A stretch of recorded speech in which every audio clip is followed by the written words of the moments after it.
Hello, আমি ঢুকতে পারছি এখন। Thank you. জি স্যার, সিএমএবি। জি স্যার, থ্যাংক ইউ। আচ্ছা আচ্ছা, তাহলে আমি ক্লাসে চলে যাচ্ছি। হ্যাঁ, হ্যালো, আসসালামু আলাইকুম সবাইকে বলছি।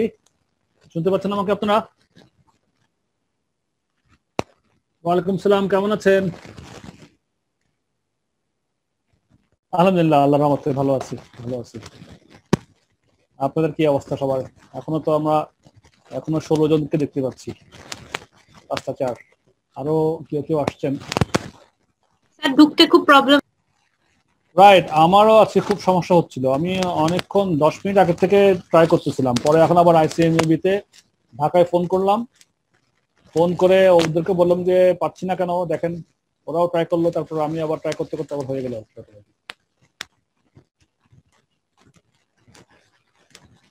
অনেকে আরো ঢোকার চেষ্টা করতেছে, আমি দেখতে পাচ্ছি এখানে বেশ কয়েকজন একসঙ্গে ঢোকার চেষ্টা করছে, 17 জন হয়ে গেছে। স্যার সময়টার কারণে অসুবিধা হয়, অফিসে থেকে আবার অফিস থেকে বের হওয়ার টাইমিং হয়ে যায়। সময়টা যদি একটু চেঞ্জ করা যেত, এটা কি পসিবল? অন্য বাকি দিন ঠিক আছে, শুধু সপ্তাহে একদিন যেটা 5টা বাজে হচ্ছে ওইটা। এটা নিয়ে আমরা কথা বলছিলাম। আমাদের এডুকেশন কম্পিটিশনে আমাদের যারা সিনিয়র ভাইরা আছেন সবাই আমরা জুম মিটিং আমরা এটা নিয়ে আলোচনা হয়েছে। 5টায় অনেকের সমস্যা হচ্ছে, কিন্তু হ্যাঁ স্যার, দেখা যায় একদম বের হওয়ার সময়, মানে 5টায় তো আর বের হচ্ছে না, 5:30টায় বের হয়ে এরপরে গাড়ি থাকে, বেশিরভাগ ক্লাসে কনসেন্ট্রেট করতে পারি না 5টার ক্লাসটা হইলে। আর এটা তো খুব ইম্পর্টেন্ট না আমাদের জন্য। P1 F1 দুইটা সাবজেক্টই 5টা বাজে একটা করে ক্লাস পড়তেছে। এটা তো কিছু আমরা তো আইসিইউতে বলছি অফিসে যে অঙ্কের ক্লাসগুলো অন্তত কিছু করা যায় কিনা। আমরা যারা আছি স্যার, আমরা কিন্তু 8টার পরেও ক্লাস কন্টিনিউ করতে পারি যদি আপনাদের অসুবিধা না হয়। আমার অ্যাবসলিউটলি কোনো সমস্যা নাই। আপনারা যদি সবাই বলেন যে রাত 8টা পরে, হলিডেজ গুলোতেও কোনো অসুবিধা নেই। হ্যাঁ, হলিডেতে শুক্রবারেও ক্লাস করতে পারবো, কিন্তু 5টার সময়টা খুব অকওয়ার্ড হয়ে যায়। দেখা যাবে হাফ অ্যান আওয়ার পরে মাগরিবের আজান দিচ্ছে, এরপরে হয়তো অফিস থেকে বের হওয়ার টাইমিং, গাড়ির ব্যাপার আছে, সব মিলাই দেখা যায় সপ্তাহে একটা ক্লাস খুব মানে কনসেন্ট্রেট রাখা যাচ্ছে না। টাফ হয়ে যায়। জি স্যার। আমরা আলোচনা করেছি বিষয়টা নিয়ে। তো আইসিএমএবি অর্থনীতি জানাই বিষয়টা, আমরাও অঙ্কের জন্য বলেছি। এখন আমার মনে হয় যে ওরা অ্যাকোমোডেট করতে না পারলে কি করা যায় আসলে। Okay sir. অ্যাকোমোডেট করে সব দিক বিবেচনা করে শুধু আমাদের একটা ক্লাস না, 20টা ক্লাস, 20টা সাবজেক্ট, সবাইকে অ্যাকোমোডেট করে 2-3 মাস ছেলে আবার মানে এক জায়গায় আমাদের আসলে রিয়েলি টাফ হয়ে যায়। তো ইনশাল্লাহ যদি আপনাদের কোনো, আমি তো সবসময় বলেছি যে এনি টাইম আপনাদের পড়াশোনাতে যদি কোনো রকম কোয়ারিজ থাকে আমাকে ফোন করলেও আমি আপনার সঙ্গে কমিউনিকেট করবো, কোনো অসুবিধা নেই আমার পক্ষ থেকে। আর যদি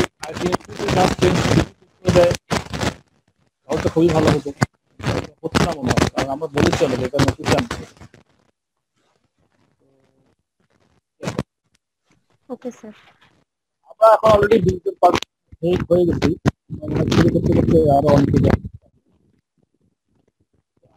যে লাস্ট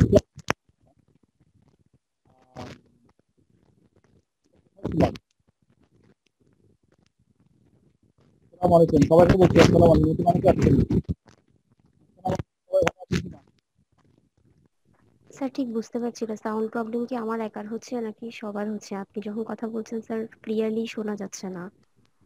স্যার মনে হয় আপনার সাউন্ড প্রবলেম হচ্ছে, আমরা শুনতে পাচ্ছি। আমার এখানে আপনার কথা ক্লিয়ারলি স্যার এখন শোনাই যাচ্ছে না টোটালি। স্যার আপনার হেডফোনের সমস্যা আছে কিনা একটু চেক করতে পারেন। হেডফোনের সমস্যা নাই, আমারটা আসলে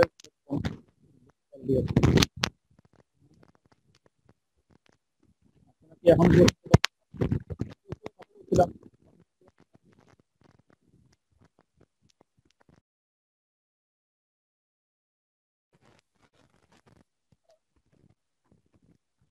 শুনতে পাচ্ছেন আপনারা এখন?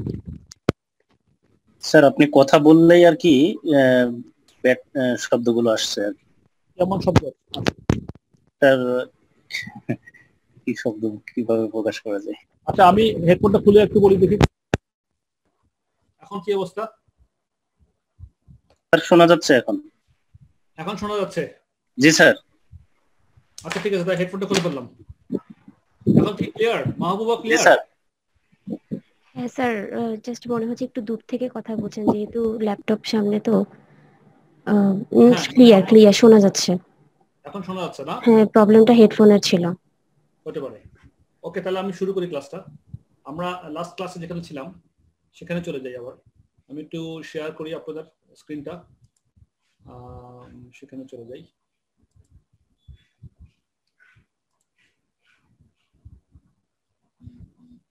আমরা কি এখন স্যাম ম্যান্ডেসে ছিলাম? এটা কি আপনারা বাসায় আপনাকে প্র্যাকটিস করেছেন এই জিনিসটা? এইটা কি জানেন, বুঝতে পেরেছেন? জি স্যার, প্র্যাকটিস করছি, বুঝতে পারছি। কে বলছেন? স্যার সুমি। সুমি, সুমি, হ্যাঁ। আর কেউ? সুমি তো প্র্যাকটিস করছে, আমি বুঝতে পারছি, মাশাআল্লাহ, thank you Sumi. But any other person আপনারা কি দেখেছেন? এটা খুব ইম্পর্টেন্ট একটা, কিন্তু একটা এটা ইয়ে।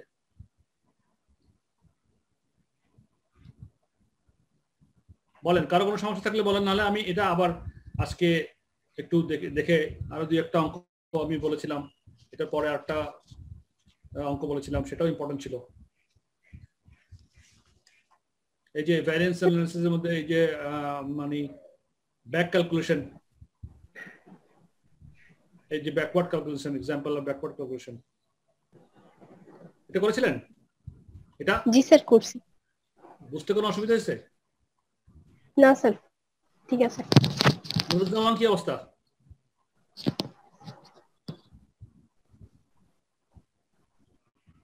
নুরুজ্জামান আছেন আপনি?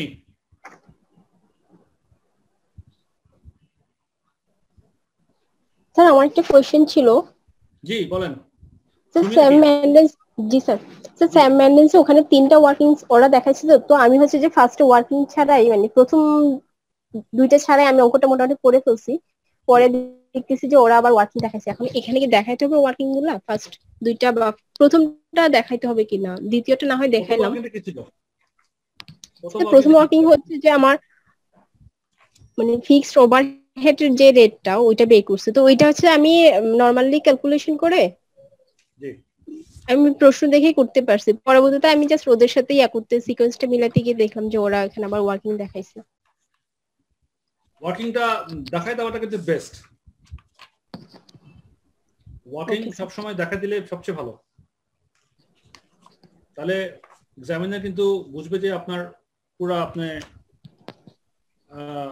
আপনার ইতে নলেজে সবকিছু আছে আর কি। ওয়ার্কিং মানে কি ছিল?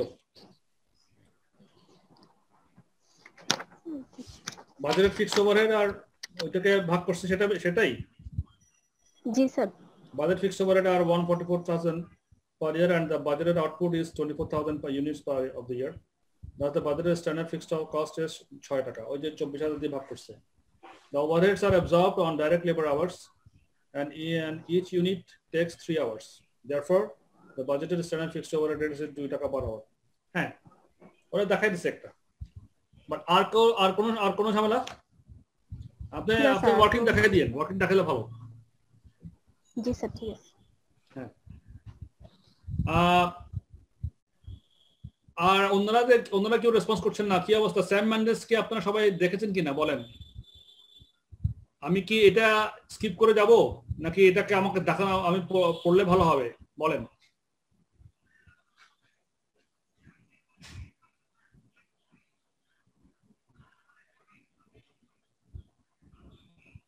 কারোই কথা শুনতে পাচ্ছি না, সবাই আছে নাকি? বুঝতে পারছি স্যার দেখেছিলাম আর কি, প্রিভিয়াস থেকে দেখে আস্তে আস্তে স্যার এখানে এসে অর্ধেক দেখতে দেখতে থেমে গেছি, পরে আর সময় হয়নি। তবে স্যার পারা যাবে, যতটুকু মনে হয়েছে পারা যাবে। স্যার পরের অঙ্কটা স্যার কিউ লিমিটেড, ওইটা যদি একটু প্রথম থেকে শুরু করতেন তাহলে বেটার হতো। এই যে এটা ব্যাকওয়ার্ড কিউ লিমিটেড, ব্যাকওয়ার্ড। জি স্যার, জি স্যার। আচ্ছা ঠিক আছে, এটাও খুব ইন্টারেস্টিং একটা অঙ্ক, ব্যাকওয়ার্ড ক্যালকুলেশন। তাহলে আমি এখান থেকে ধরি, এটা কিন্তু ভেরি ইম্পর্টেন্ট। এটা হচ্ছে কি, আমরা ভ্যারিয়েন্স অ্যানালিসিস যা শিখেছি আমাদের কিন্তু সেটা একদম মানে আমরা বেসিক জিনিসগুলো ভ্যারিয়েন্স অ্যানালাইসিস কিভাবে করতে সেগুলো শিখে ফেলেছি। এখন কর্মক্ষেত্রে সেটাকে আমরা কিভাবে ট্রিটমেন্টগুলো দিব এবং একটার সঙ্গে একটা কিভাবে রিলেট করব এবং ওটার থেকে আমরা অ্যাকচুয়াল ফিগারগুলো কিভাবে বের করব, এটাই হচ্ছে আমাদের আসল কাজ। তো ওই জিনিসটা ওই এক্সপার্টাইজটা আমাদের গ্রো করতে হবে এবং ব্যাকওয়ার্ড ক্যালকুলেশনটা ওই এক্সপার্টাইজ গ্রো করার জন্য একটা অত্যন্ত উত্তম একটা মাধ্যম। এটাকে একটু বুঝি আমরা সবাই। সো একটু সবাই তো দেখেন, এখানে বলছে Q limited operates a system of standard costing and in respect of one of its products which is within a single cost center. The following information is given. একটাই প্রোডাক্ট করে, তার মধ্যে ইনফরমেশন দিল সে। For one unit of product, the standard material input is 16 liters at a standard price of 2.5 pound per liter. তাহলে 16 litre লাগে, 2.5 টাকা করে 16 litre আমাদের স্ট্যান্ডার্ড প্রাইস ম্যাটেরিয়াল লাগে এখানে। এটা আমাদের স্ট্যান্ডার্ড বাজেটেড বা এস্টিমেটেড একটা হিসাব। তারপর হচ্ছে the standard labour rate is 5 pound per hour. তাহলে কি হলো, লেবার রেটটা 5 pound per hour and 6 hours are allowed to produce 1 unit. তাহলে আমাদের কত টাকা লাগতেছে পার ইউনিটে বলেন তো? 5 টাকা করে 6 ঘন্টা লাগে পার ইউনিটে। কত টাকা তাহলে আমাদের লেবার কত টাকা লাগে? 30 টাকা। 5-6 30 টাকা। তারপর বলছে যে fixed production overhead is absorbed at the rate of 120% of direct labor cost. তাহলে ডাইরেক্ট লেবার কস্ট কত টাকা হচ্ছে? Fixed production overhead is absorbed at the rate of 120% of direct labor cost. Direct labour cost আমরা 5-6 30 টাকা বের করেছি, 30 pound বের করলাম। তো তার হচ্ছে 120% ডাইরেক্ট লেবার কস্টের 120% রেট করলে আমি ফিক্সড প্রোডাকশন ওভারহেড রেটটা অ্যাবজর্পশন রেটটা পাই। তাহলে কত টাকা? 36 টাকা। 36 টাকা। 30 into 120%, 36 টাকা। During the last 4 weeks accounting period, 4 সপ্তাহের অ্যাকাউন্টিং পিরিয়ড থাকে, the following occurred. অ্যাকচুয়ালটা বলছে এখন কি বলছে? The material price variance was extracted on purchase and the actual price paid was 2.45 per liter. তাহলে অ্যাকচুয়ালি আমাদের স্ট্যান্ডার্ড ছিল 2.5, এই যে এখানে 2.5 স্ট্যান্ডার্ড প্রাইস ছিল আমাদের, কিন্তু অ্যাকচুয়ালি আমি পে করেছি 2.45 পার লিটারে। তবে ডাইরেক্ট লেবার কস্ট ওয়াজ 1,21,500, এটা অ্যাকচুয়াল ফিগার বলে দিচ্ছে। ডাইরেক্ট লেবার আমাদের স্ট্যান্ডার্ড প্রাইস আমার কত ছিল সেটা আমরা জানি, 30 টাকা করে ছিল। Fixed production overhead cost incurred 1,50,000 টাকা। তাহলে ফিক্সড প্রোডাকশন ওভারহেড কস্ট 1,50,000 বলছে, অথচ আমরা স্ট্যান্ডার্ড করেছিলাম 36 পাউন্ড করে পার কি আওয়ার না পার ইউনিটে। তো সেখানে আমাদের fixed production overhead cost incurred হচ্ছে অ্যাকচুয়ালি হয়েছে 1,50,000। এবার ওরা বলছে কি ভ্যারিয়েন্স করতে ওরা নিজেরাই করে আমাদেরকে ডাটাগুলো ভ্যারিয়েন্সের ডাটাগুলো দিয়ে দিচ্ছে এবং একটা রিকোয়ারমেন্ট দিচ্ছে। তো ভ্যারিয়েন্স ডাটা কি কি দিচ্ছে ওরা সবগুলো দিচ্ছে। Material direct material price variance দিছে favourable 8,000 pound. Direct material usage variance দিছে 6,000 pound. Direct labour rate variance দিছে adverse 4,500 pound. Direct labour efficiency, এগুলো তো আমরা আগে কিভাবে এই ধরনের এই material price variance, material usage variance, labour rate variance, labour usage efficiency variance কিভাবে বের করতে হয় সেটা আমরা কিন্তু এই চ্যাপ্টারে আমরা আগে শিখে এসেছি। সুতরাং এখন ওরা এটা ভ্যারিয়েন্সের অ্যামাউন্টটাই এখানে দিয়ে দিচ্ছে। আরটা দিচ্ছে কি fixed production overhead expenditure, fixed production overhead expenditure ওটাও অ্যাডভান্স দিয়ে দিচ্ছে। তাহলে সবগুলো ভ্যারিয়েন্স কিন্তু ওরা ক্যালকুলেশন করে দিচ্ছে, যেটা as an accountant, as a cost accountant আমরা করব, আমাদের প্র্যাকটিক্যাল লাইফে করব। করার পরে আমরা ফার্দার আরো ওটাকে অ্যানালাইজ করে এটাকে আমরা একটা রিপোর্ট রাইটিং এর দিকে আমরা আস্তে আস্তে যাব। তো ওরা আমাদের কাজটা অর্ধেক করে ফেললো যে এই ভ্যারিয়েন্স গুলা কোন কোন ভ্যারিয়েন্স আছে, ফেভারেবল কি, অ্যাডভার্স কি, সবগুলো variance, material price variance, material resource variance, labour rate variance, labour efficiency variance এবং ফিক্সড প্রোডাকশন ওভারহেড ওরা করে দিছে। এখন আমাদের কাজ হচ্ছে কি calculate the following for the 4 week period. 4 week পিরিয়ডের জন্য এগুলো আমাদেরকে ক্যালকুলেশন করতে বলছে। একটা বলছে কি বাজেটেড আউটপুট ইন ইউনিটস, এই তথ্য যেগুলো উপরে আছে এগুলো থেকে আমরা বাজেটেড আউটপুট ইন ইউনিটসটা বের করব। তারপরে নাম্বার অফ লিটার্স পারচেসড, এটাও number of litres used above standard allowed, standard চেয়ে বেশি, above standard allowed number of litre কত করেছি সেটা, অ্যাকচুয়াল ইউনিটস প্রডিউসড সেটা বের করব, অ্যাকচুয়াল আওয়ার্স ওয়ার্ক সেটা বের করতে হবে, এবং average actual direct labour rate per hour বের করব। এই হচ্ছে কি আমাদের এদের এরা পরের পৃষ্ঠাতে এটা সলিউশনটা দিয়ে দিছে কিভাবে করবেন, বাট আমরা একটা আলোচনা করে করে যাই। সো প্রথমে দেখেন যে আমাদেরকে বের করতে হচ্ছে বাজেটেড আউটপুট ইন ইউনিটস। তাহলে বাজেটেড আউটপুট ইন ইউনিটস আমাদের আবার কি কি তথ্য আছে আমরা দেখি। আমাদের এখানে স্ট্যান্ডার্ড প্রাইস দেওয়া আছে, labour rate, material rate, fixed production rate, actual দেওয়া আছে, অ্যাকচুয়ালের মধ্যে আমার ম্যাটেরিয়াল কত প্রাইস করলাম সেটা দেওয়া আছে, ডাইরেক্ট লেবারের কস্ট দেওয়া আছে, টোটাল কস্টটা, ফিক্সড ওভারহেডের টোটাল কস্ট দেওয়া আছে। তাহলে ফিক্সড ওভারহেড অ্যাবজর্পশন যে আমরা যে 1,50,000 আছে, এখানে দেখেন fixed production overhead expenditure variance এখানের মধ্যে অ্যাডভান্স দেখা যাচ্ছে 6,000, তাহলে অ্যাকচুয়াল হচ্ছে যে 1,50,000 আর অ্যাডভান্স ফিক্সড ওভারহেড যেটা আছে সেটা 6,000। তাহলে আমাদের বাজেটেড ফিক্সড ওভারহেড কত ছিল এবার আপনারা বলেন তো একটু আমাকে। স্যার 1,50,000 থেকে 6,000, হ্যাঁ ঠিক আছে, 6,000 বিয়োগ করব। রাইট। নুরুজ্জামান আপনি কি এটা বুঝতে পারছেন? 1,00,000 কত টাকা বলেন, কেমনে পাইলেন?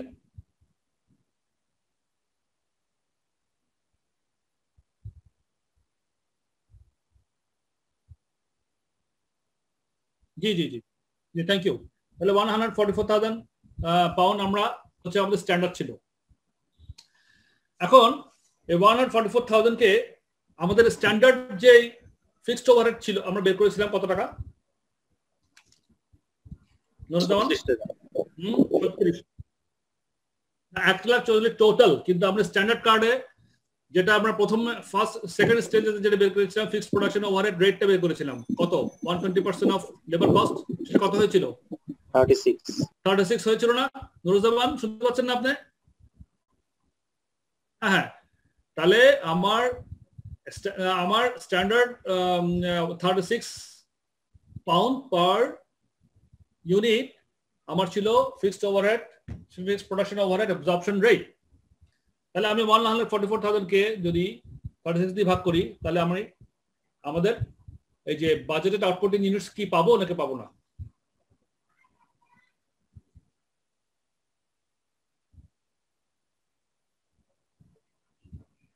$1,44,000 টাকা আমার বাজেটেড ফিক্সড ওভারহেড, যেহেতু আমার 1,50,000 থেকে অ্যাডভান্স 6,000 বাদ দিলে তো আমি বাজেটটা পেয়ে যাচ্ছি। তাহলে বাজেটে পেয়েছিলাম 1,64,000, তাহলে বাজেটের ফিক্সড প্রোডাকশন ওভার ছিল 1,64,000, ওটাকে আমি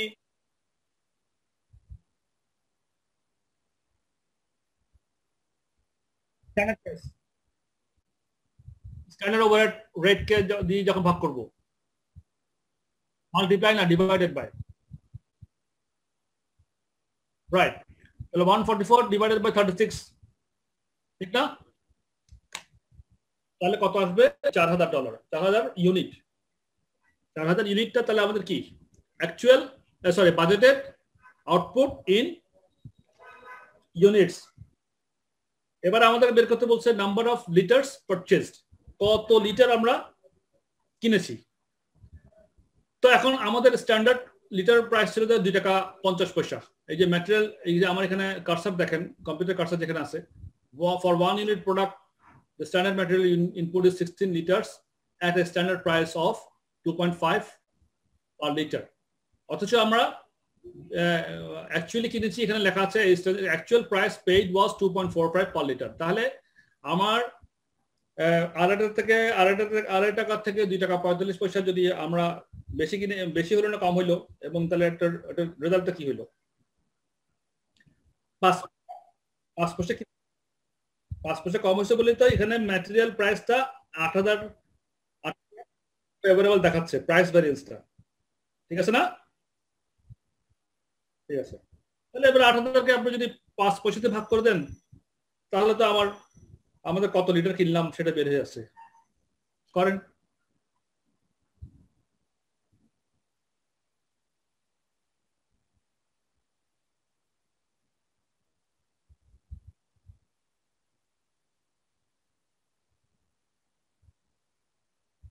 16,000 হয়ে গেল, 1,60,000 পেয়ে গেলাম আমরা 16,000। জি জি,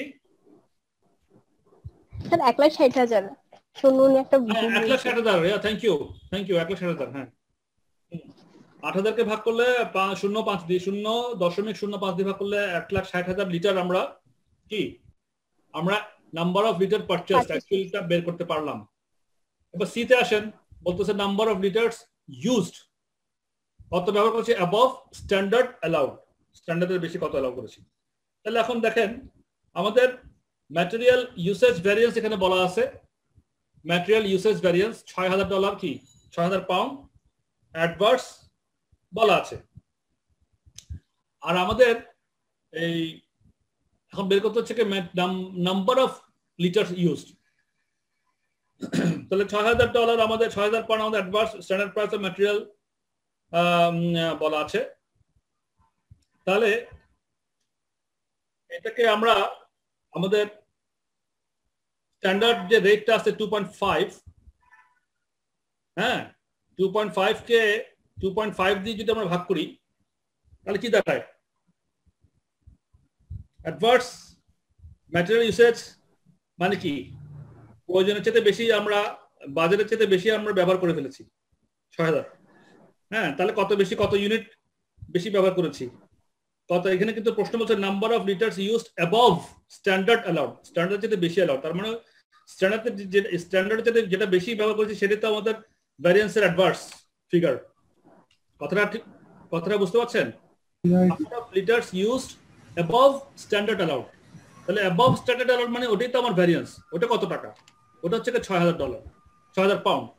তাহলে 6,000 পাউন্ডকে আমি এটা স্ট্যান্ডার্ড রেট দিয়ে ভাগ করব, তাহলে আমার কত হয়?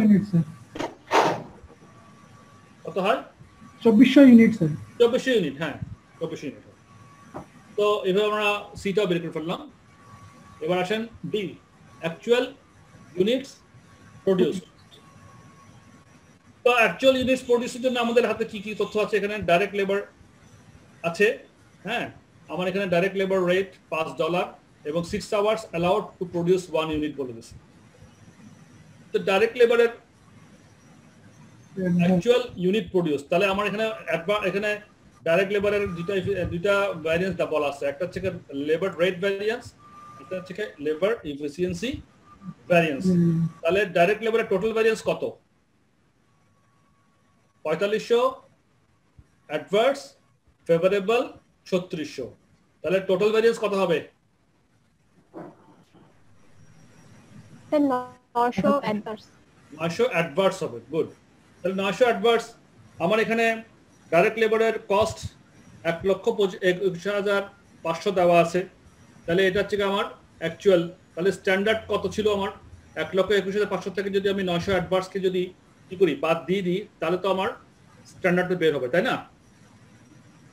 তাহলে 1,21,500 থেকে 900 বাদ দেন, কত হয়? 1,20,600। 1,20,600 হয়।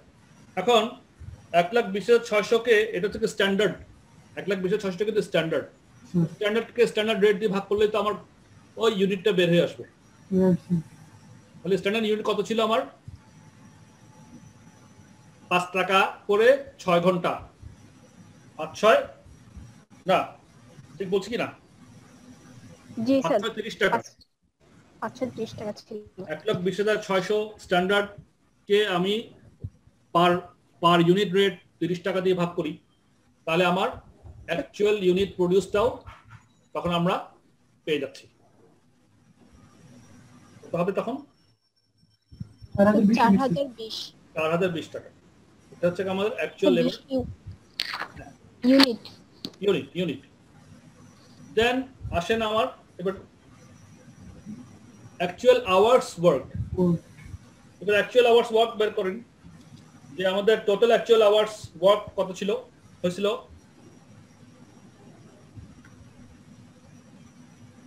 স্ট্যান্ডার্ড কত ছিল?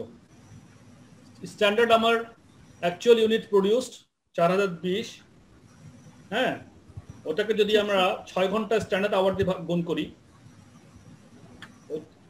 তাহলে কি দাঁড়ায়? এবং আমার যে 24,120 এটা হ্যাঁ তুমি নাকি রুমে এসে খেলতে নাকি খেলতে হয়তো বলে একটা পেন ড্রাইভ আছে ওনার কাছে কেউ একজন কথা বলছেন পেন ড্রাইভ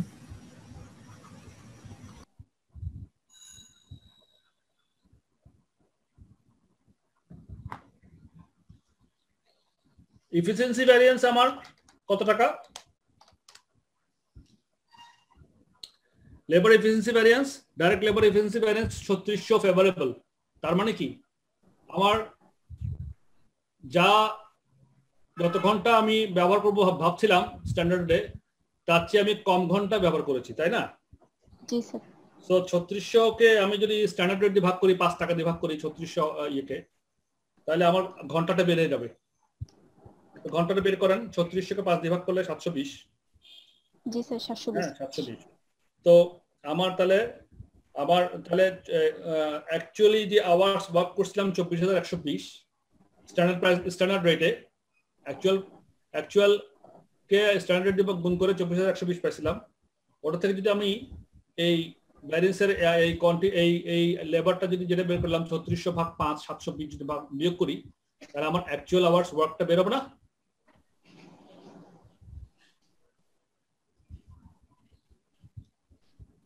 এটা কেউ যোগ করব না হ্যাঁ 720 টা যোগ করব না আগেরটার সাথে মানে 4020 যেটা ছিল আমি লেবার ফেভারেবল হয়েছে কেন হয়েছে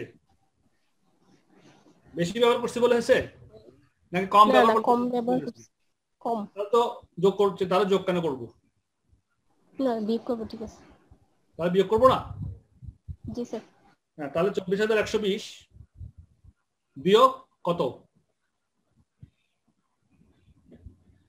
বিয়োগ কত যেটা 720 নুরুজ্জামান 720 কিভাবে পাইছি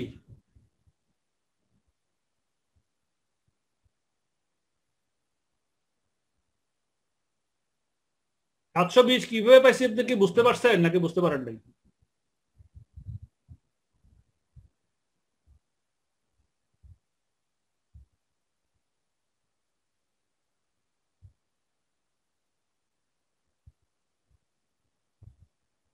ডাইরেক্ট লেবার রেট না আপনার ডাইরেক্ট লেবার এফিসিয়েন্সি মানে দক্ষতা ঘন্টা কত ব্যবহার করলাম কত ব্যবহার করি নাই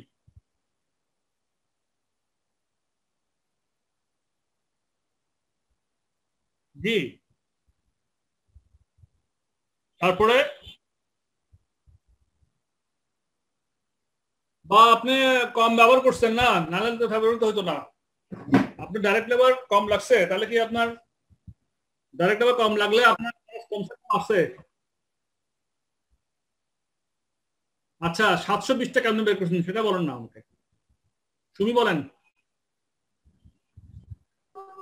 3600 কে 5 টাকা যে রেটটা ছিল পার আওয়ার ওটা দ্বারা ভাগ করছি জি জি জি বুঝছেন আপনারা সবাই এখন কথাটা 3600 আমার favourable direct labour efficiency variance favourable তার স্ট্যান্ডার্ড রেট ফেভারেবল আমার এখানে আছে $5 5 পাউন্ড পার আওয়ার 36 কে যদি আমি 5 দিয়ে ভাগ করি তাহলে 720 আসে 720 ঘন্টা আমি কম লেবার লাগছে আমার কম লেবার লাগার কারণে ফেভারেবল অ্যামাউন্ট 3600 টাকা দেখাচ্ছিল তাহলে আমার ঘন্টা হিসাব করতেছিলাম আমি আমার এখন স্ট্যান্ডার্ড অনুযায়ী আমার actual total hours actually work হচ্ছে স্ট্যান্ডার্ড আওয়ার্স ওয়ার্কের মধ্যে হ্যাঁ 24120 তাহলে মাইনাস 720 আমার আপনার ভ্যারিয়েন্স তাহলে আমার অ্যাকচুয়াল ফিগারটা তখন বের হয়ে আসতেছে কত ঘন্টা হচ্ছে তাহলে 23400 সিম্পল জিনিস কারো কি বুঝতে কোনো অসুবিধা হচ্ছে এটাতে শুধু ব্যাক ক্যালকুলেশন করা ভেরি ইন্টারেস্টিং মানে নিজেই হিসাব করে করে বের করতে পারোটা অনেক সময় কনফিউশন লাগে আমারও কনফিউশন লাগে নো ডাউট কিন্তু রিয়েলি ইন্টারেস্টিং বারে এটা দেখলে কিন্তু আপনাদের এরকম অঙ্ক পরীক্ষাতে আসবে পরীক্ষাতে কিন্তু এই ধরনের অঙ্কই দেওয়া উচিত আমি মনে করি স্ট্যান্ডার্ড এটা খুব স্ট্যান্ডার্ড অঙ্ক এরকম অঙ্ক আমাদের টেস্ট অফ আন্ডারস্ট্যান্ডিংও আছে এরপর আসেন average actual direct labour rate per hour average actual direct labour rate তাহলে actual direct labour rate, actual direct labour কত দিছিল আমার? 1,31,500 টাকা, ঠিক না? ডাইরেক্ট লেবার কস্ট জি স্যার 1,31,500 টাকা আছে। তো আমি অ্যাকচুয়াল ডাইরেক্ট লেবার কত ঘন্টা কাজ করেছি একটু আগে বের করলাম, 23,400। জি স্যার আমাকে বের করতে হচ্ছে কি average actual direct labour rate per hour. তাহলে আমার টোটাল খরচ হচ্ছে 1,21,500 ভাগ অ্যাকচুয়াল আওয়ার্স ওয়ার্ক 23,400, কত হয়? স্যার 5.192। 1923। বাস হয়ে গেল অঙ্ক। এটাই আছে আমাদের জি স্যার মেইন কথা। বলেন কারো কোনো কনফিউশন কোথাও আছে? আমরা নামাজে যাবো এখন।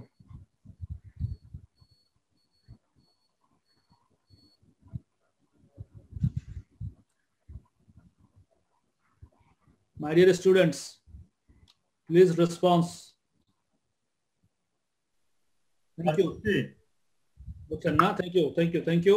তাহলে আমরা কি নামাজে যাই? আজান হচ্ছে এখানে। আপনাদের ওখানে কি আজান হচ্ছে? আমি নামাজে এখন যাবো না 5 মিনিট পরে যাবো? বলেন।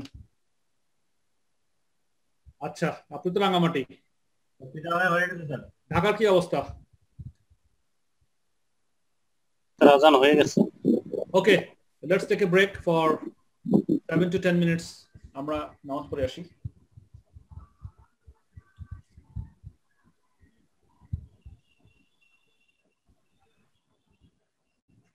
ওকে তাহলে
হ্যাঁ, আমি তো এসছি। আপনারা কি আছেন?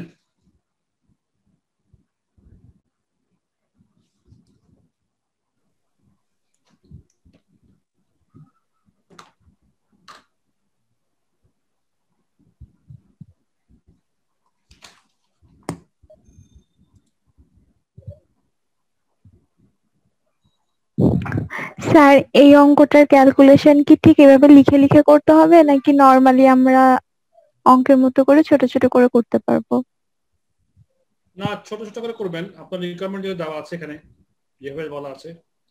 কে বলছেন আপনি? স্যার শাহনাজ ইসলাম। শাহনাজ ইসলাম, আপনি দেখেন এখানে রিকোয়ার্ডে বলা আছে ABCDEF calculate the following 4 weeks period. এটা জাস্ট আপনাকে একটা একটা করে প্রত্যেকটা জন্য ইন্ডিভিজুয়ালি বলে দিচ্ছে। সো আপনি ওয়ার্কিং করে দেখাই দিবেন, হিসাব করে দেখাই দিবেন আলাদা আলাদা করে, কোনো অসুবিধা নেই।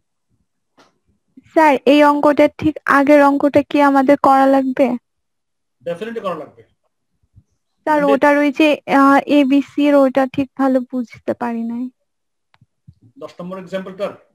না স্যার এর পরেরটা। 10 নম্বরের কত নম্বর পেজে আপনি বলছেন?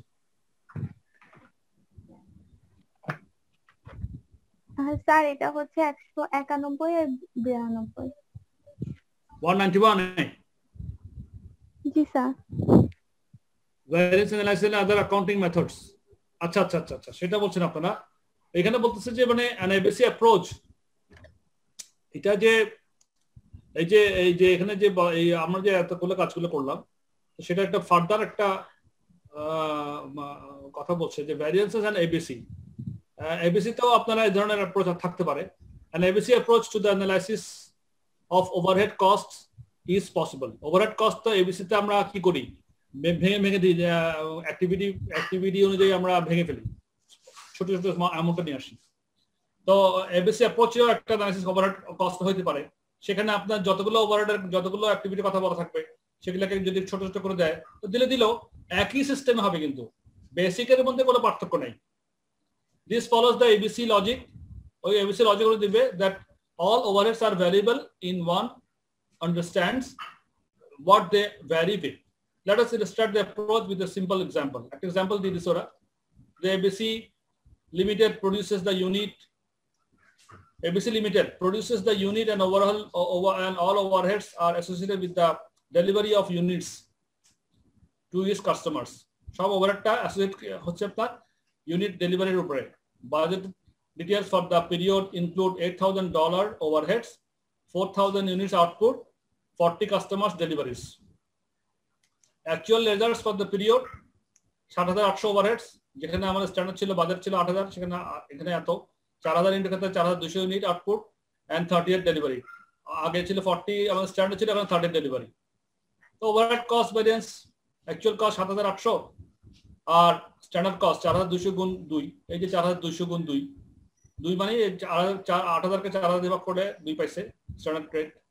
তো 4,800, তো 600 ফেভারেবল ভ্যারিয়েন্স। তো সেটাকে এভাবে ভেঙে দেখা দিচ্ছে volume variance applying the traditional fixed overhead cost variance analysis given. তো ভলিউম ভ্যারিয়েন্সে 8,400 স্ট্যান্ডার্ড কে 8,000 দিয়ে ভাগ বিয়োগ করছে, 400 ফেভারেবল, এক্সপেন্ডিচার ভ্যারিয়েন্স 8,000 বিয়োগ 7,800, 200 ফেভারেবল। যেগুলো আমরা আগে এগুলো সব বুঝে আসছি, এগুলো তো বোঝাবার কিছু নাই। 600 কস্ট ভ্যারিয়েন্স, এই 600 ফেভারেবল, 600 ফেভারেবল, এটাকে ভেঙে ফেলছে। আর adopting the ABC approach, efficiency variance 42 standards minus 38 actual deliveries into 200, 800 favorable, expenditure variance 38 deliveries into 200 minus 7,800, 200 adverse. Cost variance হচ্ছে এখানে দেখেন efficiency variance টা কিন্তু এখানে একটু 800 হয়ে গেছে, আবার এটা 200 হয়ে গেছে, এক্সপেন্ডিচার 200। এটার সাথে একটা ডিফারেন্স আছে, এই ডিফারেন্স দেখাই দিল আপনি যে আমরা ABC অ্যাপ্রোচ করলে এই ধরনের একটা ভ্যারিয়েন্স গুলো আসবে। তখন ABC অ্যাপ্রোচ যদি যাই আমাদের কি হবে, তাহলে যেমন আমরা ট্র্যাডিশনাল কস্টিং এ অ্যাবজর্পশন কস্টিং এর মধ্যে ভলিউম ভ্যারিয়েন্স এবং এক্সপেন্ডিচার ভ্যারিয়েন্স করতেছি।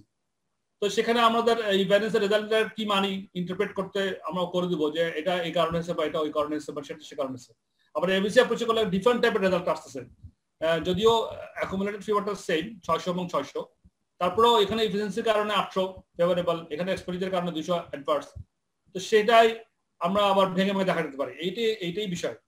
আপনার দুইভাবে যদি প্রয়োজন পড়ে ABC অ্যাপ্রোচে আপনি ABC অ্যাপ্রোচে করতে করে দেখাইলেন।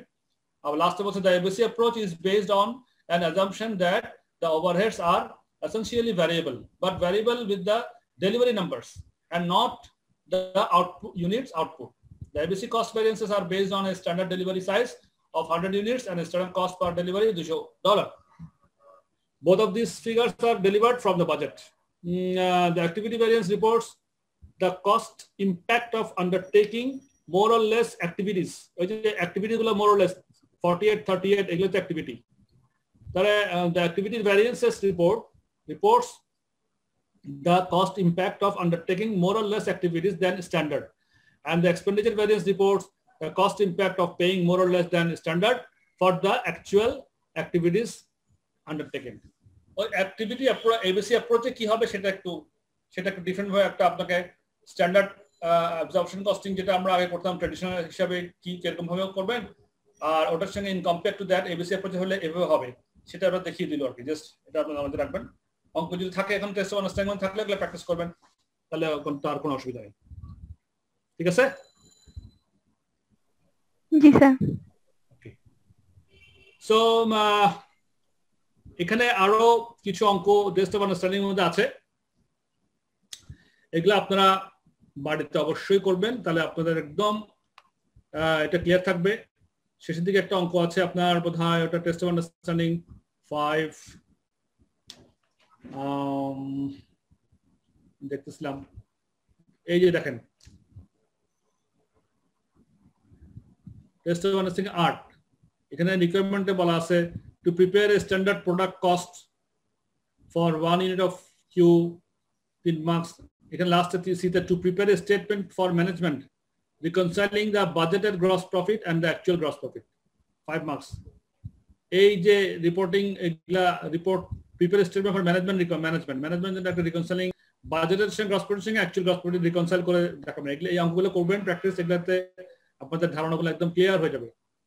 তারপরে আসেন দেখেন এখানে যে অঙ্কটা আমরা একটু ব্যাকওয়ার্ড করলাম, মনে হয় অঙ্কটা সেরকমই হবে।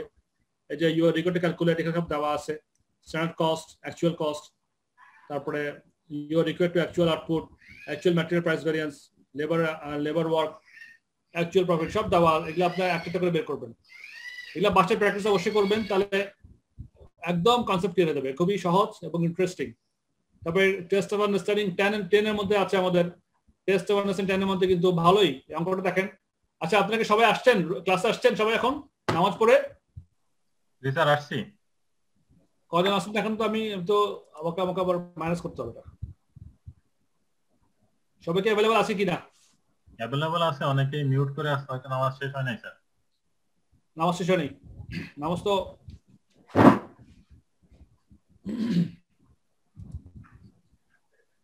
আমারটা আবার কি হইলো? আমি স্যারের ভয়েসটা আজকে অনেক মানে স্লো মনে হচ্ছে আর কি স্যার। ভয়েসটা স্লো মনে হচ্ছে? কে বলছেন আপনি? কোথা থেকে বলছেন? আমি স্যার সোহেল বলছিলাম স্যার, কুষ্টিয়া থেকে। কোন এলাকায়? কুষ্টিয়া? জি স্যার। আমি হেডফোনটা খুলে ফেলছি, আপনি কি প্রথম থেকে ছিলেন ক্লাসে? জি স্যার প্রথমে ছিলাম, হেডফোন থাকা অবস্থায় তো আরোই অবস্থা ইয়া ছিল, পরে খুলে আবার লাগাই দেখি তো দেখেন তো কেমন হয় এখন। এখন কেমন লাগতেছে? হ্যালো। জি স্যার এখন একটু বেটার মনে হলো স্যার। এখন বেটার হচ্ছে কিনা বলেন, সবাই বলেন একটু প্লিজ। না স্যার নয়েজ আসছে, কিন্তু একটু মানে শব্দটা ভালো আসছে কিন্তু নয়েজ আছে একটু স্যার। আমার ফ্যানটা কারণ হতে পারে, আমি ফ্যানটা অফ করি। রাখেন না স্যার।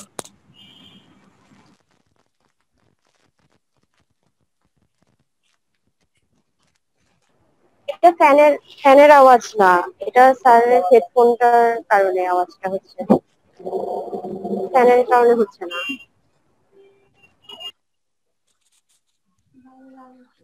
এবার কি মনে হয়? হ্যালো। জি স্যার। কি মনে হয় এখন কি আমার ভয়েসটা কেমন যাচ্ছে? ভয়েস ঠিক আছে বাট নয়েজ আসতেছে। নয়েজ কেন আসবে? আমি হেডফোন দিয়ে কথা বলতে আমার সুবিধা হচ্ছে, আপনাদেরকে আমি ভালো মতো হিয়ার করতে পারি, আপনাদের প্রত্যেকটা কথাগুলো আমি বুঝতে পারি, আপনারা স্লো বললেও। কিন্তু আমি নয়েজ কি খুব বেশি আসতেছে আপনাদের?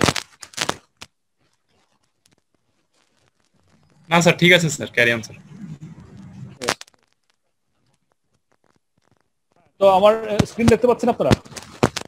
জি স্যার দেখতে পাচ্ছি। এই অঙ্কটা দেখেন, টেস্ট ইওর আন্ডারস্ট্যান্ডিং 10 আরবিএফ ট্রান্সপোর্ট। আমি এটা আলোচনা করবো না, জাস্ট একটু কিভাবে প্রশ্নটা আসতেছে সেটা একটু টাচ করবো। এটা আপনারা কিন্তু বাসায় অবশ্যই করবেন, এটা খুবই ইন্টারেস্টিং একটা অঙ্ক।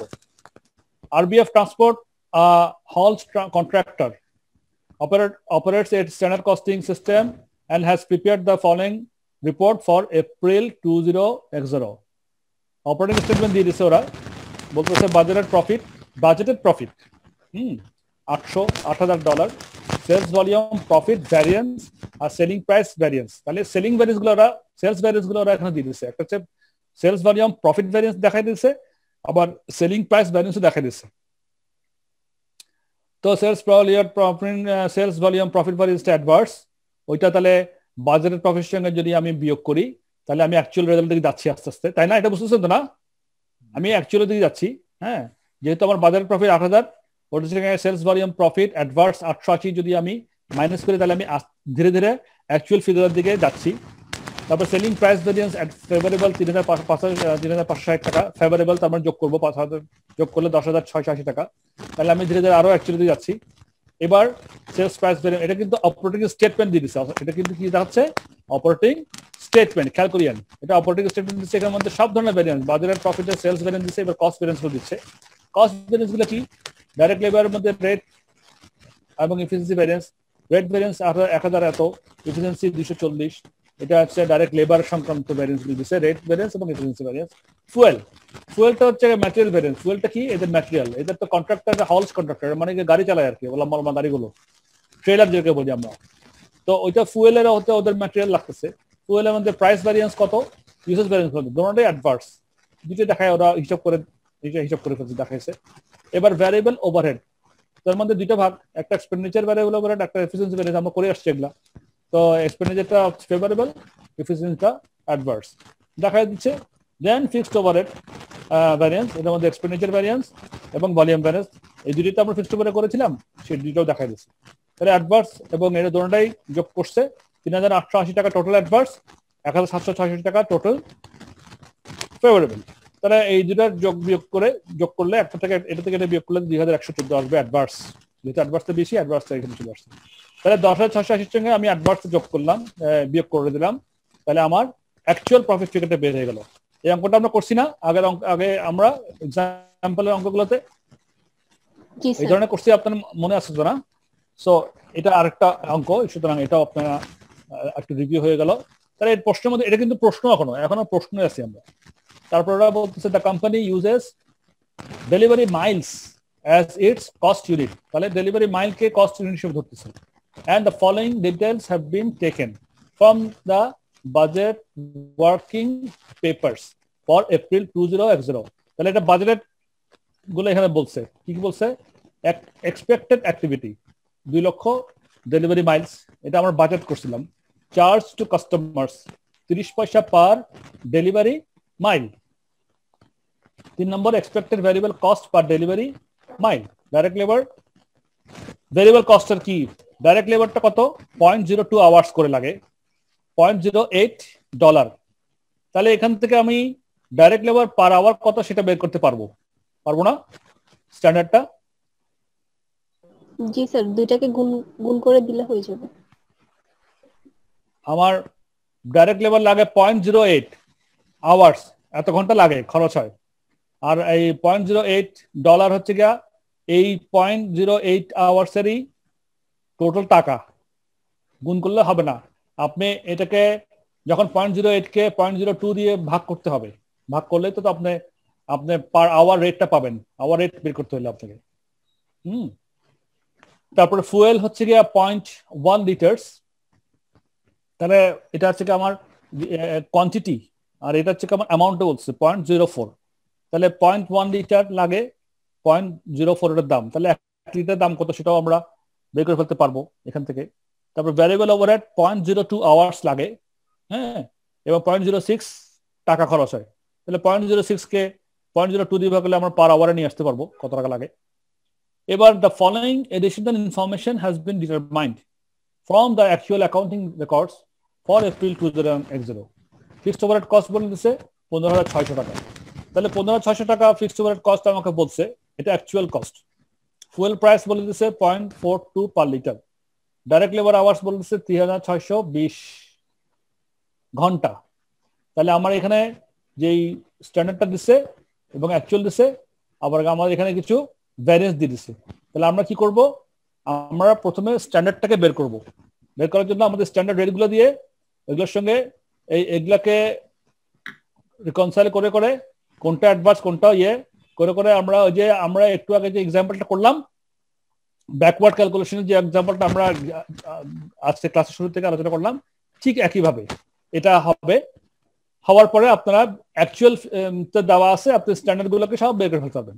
বের করে ফেললে পারলে তখন ওদের রিকোয়ারমেন্ট অনুযায়ী কি আছে আপনার actual numbers of delivery miles এটা বের করতে পারবেন, actual direct rate per hour এটা বের করতে পারবেন, actual number of litres of fuel consume, actual variable overhead expenditure. এটা আমি করে দিব না, এটা আমি জাস্ট প্রশ্নটা আলোচনা করলাম, একটু হিন্টস দিয়ে দিলাম, বাকিটুকু আপনারা বাসায় অবশ্যই করবেন, কনসেপ্ট ক্লিয়ার হয়ে যাবে। তাহলে আমাদের কি হবে, ধরেন আমরা এক্সাম্পল 10 করলাম ম্যান্ডিসটা, সেটা একটা অঙ্ক। তারপরে এরপরে যে ব্যাকওয়ার্ড ক্যালকুলেশন করলাম ওইটা করবেন, এই অঙ্কটা খুব ইম্পর্টেন্ট। এর আগের অঙ্ক দেখাচ্ছি যেটা এটাও ইম্পর্টেন্ট। এগুলা 9 নম্বর 8 নম্বর এগুলো করলে একদম মানে আজকেই করে ফেলবেন, এগুলা একদম ক্লিয়ার হয়ে যাবে কনসেপ্ট। এগুলো থেকে অঙ্ক আসবে 20-25 মার্কস অঙ্ক চলে আসতে পারে। সো এগুলা প্র্যাকটিস করে ফেললে একদম খুব সিম্পল কনসেপ্টটা ক্লিয়ার করে ফেলবেন। এখানে দেখেন আরো আছে, এটা করার পরে state 2 possible causes of the fuel usage variance. Fuel usage variance যেটা হচ্ছে এটা কি কজ, কি কারণে হতে পারে, দুইটা মোটামুটি সম্ভাব্য কজ আপনি বলে দেবেন। তারপরে প্রিপেয়ার সিতে কি আছে, প্রিপেয়ার এ রিপোর্ট, এবার একটা রিপোর্ট করতে বলছে, address to the transport operations manager explaining the different types of standard which may be set and the importance of keeping standard meaningful and relevant. Test of understanding কত এটা 10 না?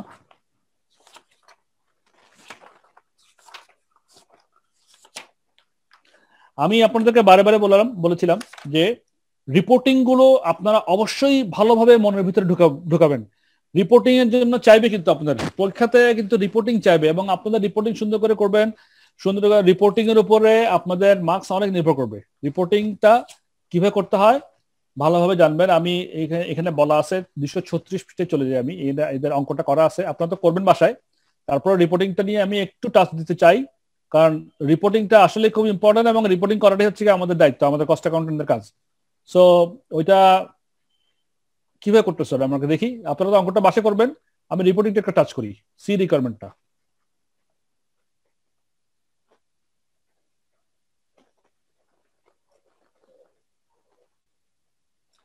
Hello, আপনারা শুনতে পাচ্ছেন নাকি শুনতে পাচ্ছেন না? জি, থ্যাংক ইউ, আলহামদুলিল্লাহ। এই দেখেন ওই অঙ্কটা রিপোর্টিং, ওই অঙ্কটা রিপোর্টিং, ওরা বলছে ট্রান্সপোর্ট ম্যানেজার অপারেশন ম্যানেজার কাছে রিপোর্ট করো। তাহলে কিভাবে রিপোর্টিংটা কিভাবে করতে হবে, এটা হচ্ছে ফরম্যাট। দেখেন ফরম্যাট না, ফরম্যাট এরকম করে বাধা ধরা কোনো ফরম্যাট নাই, স্ট্যান্ডার্ড কোনো ফরম্যাট নাই, কিন্তু আপনারা রিপোর্টিংটা কত সুন্দর করে করবেন, এটা হচ্ছে আপনাদের মানে আপনাদের উপরে আপনাদের কত ক্রেডিবিলিটি সেটা আপনি শো করবেন রিপোর্টিং এর মধ্যে। Reporting is very really important. তো সে অনেক ওখানে ক্যালকুলেশন করাটার পরে এখানে অনেক কিছু পাইছে, হিসাব করছে, ভ্যারিয়েবল ওভারহেড ব্যালেন্স বের করছে সেই অঙ্কের মধ্যে, যে টেস্ট অফ আচ্ছা এখানে একটা কথা বলছে, এটা একটু পড়ে দিই। কি আনসার টিপস বলেছে এখানে, this is very good test, this is a very good test of the depth of your knowledge of variances. আপনার ভ্যারিয়েন্স সম্বন্ধে যে ডেপথ অফ নলেজ আছে সেটার জন্য এই অঙ্কটা খুবই ইম্পর্টেন্ট।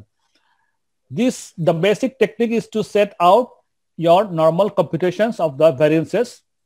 আপনার বেসিক টেকনিক কি হচ্ছে, is to set out your normal computations of the variances. আপনি যে ভ্যারিয়েন্স গুলো দেখলেন এতদিন পর্যন্ত 2 দিন ধরে, সেগুলো হচ্ছে basic technique. Putting in the figures you know and working back to those you don't. এবং ফিগার গুলো আপনি যেটা জানেন সেটার সঙ্গে যেটা জানেন না, working back to those you don't, যেটা আপনি জানেন সেটার সঙ্গে করে আপনি এটা একটা বের করার একটা যে খুব ভালো একটা এটা অঙ্ক, এই অঙ্কটা, এই টেকনিকটা। Often the results from one will be needed in another. প্রায় সময় দেখা যাচ্ছে একটা রেজাল্ট অন্য একটাকে সাপোর্ট দিচ্ছে। Results from one will be needed in another. So do all the related variances together. তাই আপনি সবগুলো ভ্যারিয়েন্সের একসঙ্গে করে ফেলবেন, এই হচ্ছে কি। তারপর ওটা বাজেটের ফিক্সড ওভারহেড বের করতে, কিভাবে বের করতে এখানে এটা আপনারা বের করতে পারবেন, আমি শিওর। আপনার এটা যদি প্রবলেম থাকে আমাকে অবশ্যই বলবেন, আমি এটাকে আপনাকে আবার রিভিউ করতে পারবো। আর আমি চাই আপনারা এটা নিজেরাই বুঝে বাসায় এটা হোমওয়ার্কের মতো করবেন, আজকেই করবেন। তারপর ওরা এখানে ওয়ার্কিং করছে, বাজেটের ফিক্সড ওভারহেড বের করছে, cost per mile, standard rate per আওয়ারে বের করছে, তারপরে এই যে আপনার স্ট্যান্ডার্ড পার আওয়ার থেকে অ্যাকচুয়ালটা নিয়ে আসছে, তারপরে স্ট্যান্ডার্ড প্রাইস পার লিটার এখান থেকে কি আনছে ওরা, শেষে গিয়ে এই যে অ্যাকচুয়াল নাম্বার অফ লিটার্স নিয়ে আসছে। দেন ভ্যারিয়েবল ওভারহেড ভ্যারিয়েন্স বের করছে, এখানে এফিসিয়েন্সি ভ্যারিয়েন্স, এক্সপেন্ডিচার ভ্যারিয়েন্স বের করছে। আবার এখানে এটা কি করছে, we can find middle question and mark efficiency variance, expenditure variance একই তো, একই জিনিস বের করছে। কেন বের করছে, এখানে কি ডিফারেন্স দেখতে পড়বেন। তারপরে আপনারা আসেন এখানে আবার আটটা করছে, 180 280 একই জিনিস তিনবার করছে, বটম কোশ্চেন মার্ক। আচ্ছা যাক, অ্যাকচুয়াল ভ্যারিয়েবল ওভারহেড এক্সপেন্ডিচার 10,580 এটা বের করছে। দেন B, two possible causes of an adverse fuel usage variances are spillage of fuel occurred on filling vehicle fuel tanks. তারপরে vehicles are in need of servicing and as a result fuel usage is excessive. এই যে এগুলো কিন্তু মন করা কথা, দেখেন আপনারা অঙ্কের মধ্যে কিন্তু আমরা এই কথাগুলো পাইনি। সে এখন যে রিপোর্ট করছে, ভ্যারিয়েন্স অ্যানালাইসিস করে রিপোর্ট করতে সময় two possible causes of adverse fuel usage variance কেন হইল, ফুয়েল ইউসেজ ভ্যারিয়েন্সটা অ্যাডভার্স কেন হলো, বেশি কেন খরচ করলাম fuel,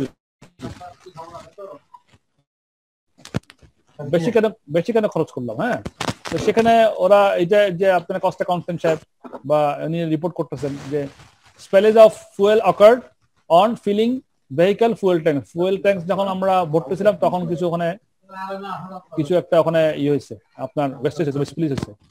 Then vehicles are in need of servicing. Vehicle গুলো অনেক সার্ভিসিং করা হয়নি, সার্ভিসিং করা দরকার, যার কারণে ফুয়েল ইউসেজটা বেড়ে গেছে। এইগুলো হচ্ছে যে কে কথা বলছেন ভাইয়া, কে কথা বলছেন, শোনা যাচ্ছে, আমি শুনতে পাচ্ছি, আমরা একটু ডিস্টার্ব ফিল করতেছি জন্য কথাটা আপনার মিউট করেন। তারপর আসেন সি, ট্রান্সপোর্ট যে এখন রিপোর্ট করতে ট্রান্সপোর্ট ম্যানেজারকে বলতেছে, কি বলতেছে, transport manager from management accountant date দিছে, সাবজেক্ট দিছে স্ট্যান্ডার্ড কস্ট, ইন্ট্রোডাকশন করে দিছে, টাইপস অফ স্ট্যান্ডার্ড সে দিয়ে দিছে, স্ট্যান্ডার্ড কস্ট, এই যে ভ্যারিয়েন্সটা সে কিভাবে রিপোর্ট করতেছে তার একটা বিষয় বর্ণনা করছে। তারপর কিপিং স্ট্যান্ডার্ডস ইউজফুল, কনক্লুশন, একটা স্ট্যান্ডার্ড মোটামুটি একটা রিপোর্টিং কাজ সিস্টেম এটা কিভাবে করবেন এটাকে আলোচনা করছে, আপনারা এটা ভালো মতো পড়বেন এবং বুঝবেন। ঠিক আছে, আচ্ছা। তা আমি এখন আজকে নেক্সট চ্যাপ্টারে যাই। আপনারা কি আমার কথা শুনতে পাচ্ছেন স্পষ্ট?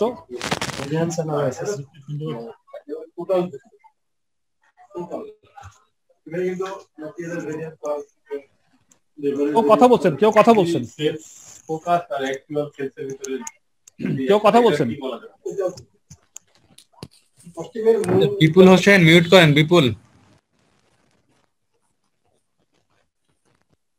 আচ্ছা, তাহলে এবার আমরা আসি আজকে নতুন চ্যাপ্টারে চলে যাই, যতক্ষণ পর্যন্ত পারি আলোচনা করব। তার আগে আমি আপনাদের এই যে লাস্ট 6 চ্যাপ্টার পর্যন্ত যা করেছি এগুলো কিন্তু মানে 6 চ্যাপ্টারটা যে সমস্ত অঙ্ক আজকে বললাম এগুলো অবশ্যই বাসায় আজকেই করবেন, করে আপনারা কনসেপ্টটা ক্লিয়ার করবেন, নাহলে কিন্তু ভবিষ্যতের অঙ্কগুলোতে চ্যাপ্টার 8 এ গিয়ে অঙ্ক করবো আমরা, ওখানেও মিক্সড ভ্যারিয়েন্স করব, সেখানে ঝামেলা হতে পারে। আর কনসেপ্টটা ক্লিয়ার করার আজকেই মক্ষম টাইম, আজকে বেস্ট টাইম। এটাকে প্লিজ আপনারা 2 ঘন্টা বা 1 ঘন্টা বাসায় বসে দেখলে হয়ে যাবে, কিন্তু আমি শিওর হয়ে যাবে ইনশাল্লাহ। তো আমরা আজকে এখানে আসি, ভ্যারিয়েন্স অ্যানালাইসিস, ডিসকাশন এলিমেন্টস, এই সাবজেক্ট চ্যাপ্টার 7। এখানে আমরা কি পড়বো, এখানে আছে আমাদের explain why and how standards are set in manufacturing and in service industries with particular reference to the maximization of efficiency and minimization of waste.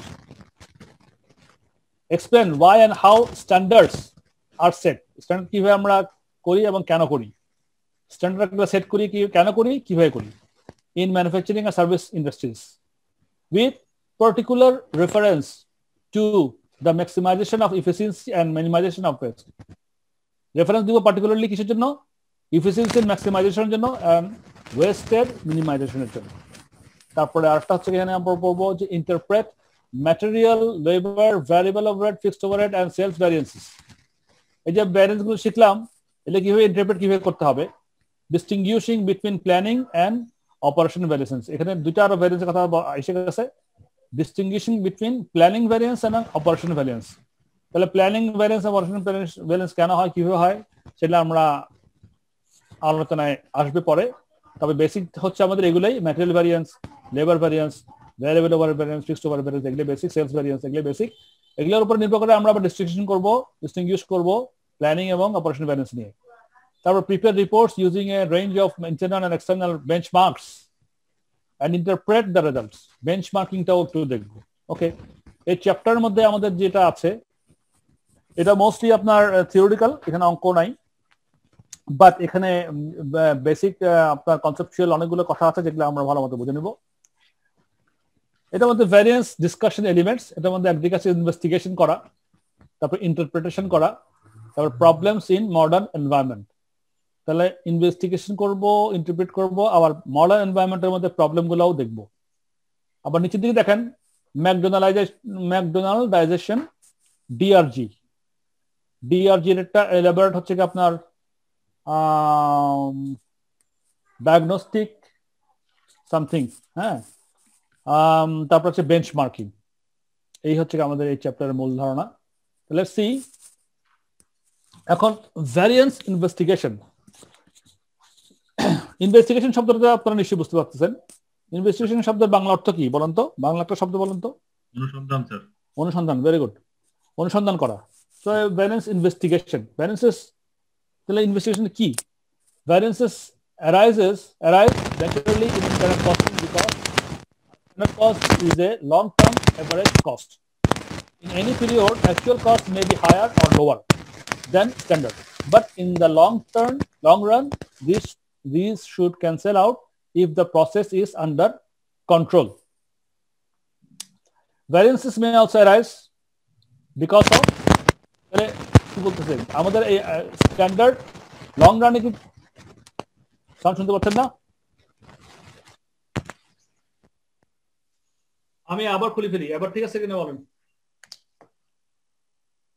হ্যাঁ, আপনারা সবাই কি শুনতে পাচ্ছেন? জি স্যার, শুনতে পাচ্ছি। ওকে, আমি আবার হেডফোনটা খুলে ফেলে আপনাদেরকে একটু কম হিয়ার করতেছি, সেটা একটা আমার ঝামেলা হচ্ছে একটু। আপনাদের রেসপন্সটা পাচ্ছি না, অনেক সময় একটু মনে হচ্ছে যে একটু কম পাচ্ছি আর কি। এনিওয়েজ, এখন ঠিক আছে। আমি বলি, আপনারা শুনেন। ভ্যারিয়েন্সেস মে অলসো অ্যারাইজ, আরো কোনো কারণে ভ্যারিয়েন্স হতে পারে। কি কারণে হতে পারে? একটা হচ্ছে poor budgeting, poor recording of cost. Budgeting যদি আমার পুয়ার হয়, আমি যদি বাজেটিং করার সময় সঠিকভাবে বাজেট করতে না পারি, সেটা কারণে আমার ভ্যারিয়েন্স হতে পারে। দেন পুয়ার রেকর্ডিং অফ কস্ট, আমার যদি কস্টটা যদি রেকর্ডিংটা ঠিকমতো না করি, সেটা কারণে আমার ভ্যারিয়েন্স হতে পারে। তারপর অপারেশনাল রিজনস, এটা হচ্ছে আমাদের মেইন টার্ম এখানে। অপারেশনাল রিজনস, আমার এই পরিচালনাগত ভুল ত্রুটির কারণে।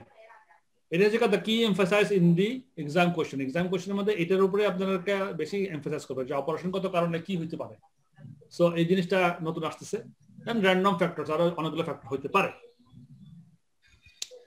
It is important to identify the reason for a variance so that appropriate action can be taken. But time and effort will be wasted if all variances are investigated, as many will arise as a normal part of process. এখন এখানে একটা কথা হয়েছে, time and effort will be wasted. Time and effort will be wasted if all variances are investigated. যদি আপনি সবগুলো variance যদি investigate করতে চান, তাহলে হয়তো আপনার অনেক সময় লেগে যেতে পারে এবং অনেক এফোর্ট দিতে হতে পারে, যেটা আপনার জন্য এক্সপেন্সিভও হয়ে যেতে পারে অনেক ক্ষেত্রে। সো সেটা করবেন না। তাহলে ওই জন্যই আপনারা সেটাকে কিন্তু নির্ধারণ করতে হবে। তাহলে আপনার it's important to identify reasons for a variance so that appropriate action can be taken, but time and effort will be wasted if all variances are investigated. As many will arise as a normal part of the process. এখন when should a variance be investigated? এগুলো কিন্তু সব conceptual বিষয় আমি আলোচনা করছি, বিশদভাবে আলোচনা করব। আপনারা আলোচনার মতো করে এখন মাথায় ঢুকাবেন এবং বাসায় অবশ্যই এটা আপনাকে রিড আউট করতে হবে এগুলো। এবং আপনাদের মধ্যেও যদি আপনারা গ্রুপ করে আলোচনা করেন, that will be really best. when should a variance be investigated? কখন আপনি ইনভেস্টিগেট করবেন? Factors to consider including the following: the size of the variance. যদি আপনার ভ্যারিয়েন্সের সাইজটা অনেক বড় হয়, অনেক বেশি ভ্যারিয়েন্স হয়ে গেছে, তখন আপনাকে নিশ্চয়ই you should consider the investigation. The likelihood of the variance being controllable for its cause already known. যেটা controllable আছে variance, মানে আপনি জানেন যে এটা কন্ট্রোল করা যেতে পারে, এই ধরনের যদি কোনো likelihood of the variance being controllable or its cause already known, তাহলে আপনি অবশ্যই ইনভেস্টিগেট করবেন। Then the likely cost of an investigation, আপনার কস্ট অফ ইনভেস্টিগেশন কি যদি দেখা যায় না কম আছে করলেন, বা বেশি অতিরিক্ত বেশি হয়ে গেলে আপনি করবেন কি করবেন না, তখন আপনার কনসিডারেশন চলে যাবে যে আমি এত টাকা ইনভেস্টিগেশনের মধ্যে দিব কি দিব না। ওটা একটা vital point, cost of investigation. তারপরে এটা একটা খুব important point, the inter relationship of variances. Inter relationship মানে একটা ভ্যারিয়েন্সের সঙ্গে একটা ভ্যারিয়েন্সের একটা ইন্টারনাল একটা রিলেশনশিপ থাকে, একটার কারণে আটটার ভ্যারিয়েন্স হতে পারে। এটা কিন্তু একটা ভাইটাল পয়েন্ট, এটা কিন্তু আমাদের বের করতে পারলে খুবই ভালো হয়। লাস্ট প্যারাতে মনে হয় এটা সময় বলছি, আমি একটু পড়ি এটা। The interrelationship of variances, adverse variances in one area of the organization may be interrelated with favorable variances elsewhere.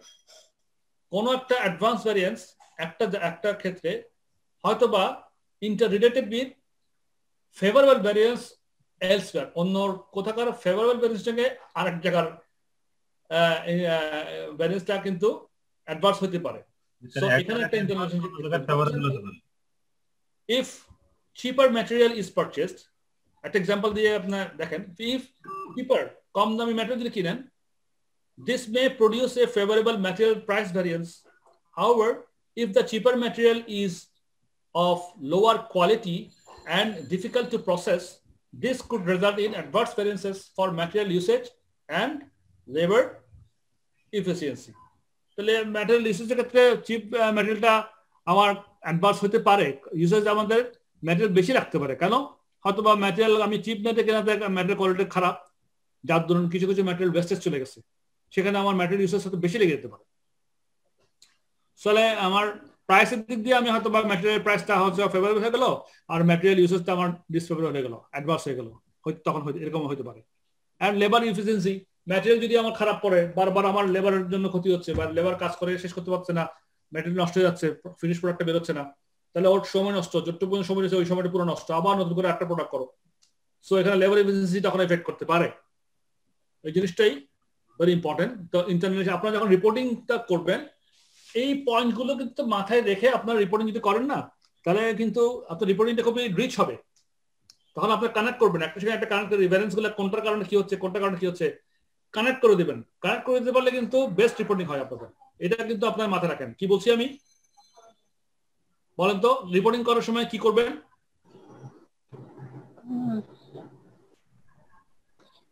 Sir মানে একটা ভ্যারিয়েন্স যে একটা ফেভারেবল হচ্ছে, এটা আবার অন্য কোথায় গিয়ে অ্যাডভার্স বা কি করতেছে ওইটা আমি মানে ইন্টাররিলেটেডটা দেখাবো, যে ভ্যারিয়েন্স গুলোর ভিতরে যে ইন্টাররিলেটেড ওইটাকে আমি রিপোর্টে তুলে দেওয়ার চেষ্টা করব।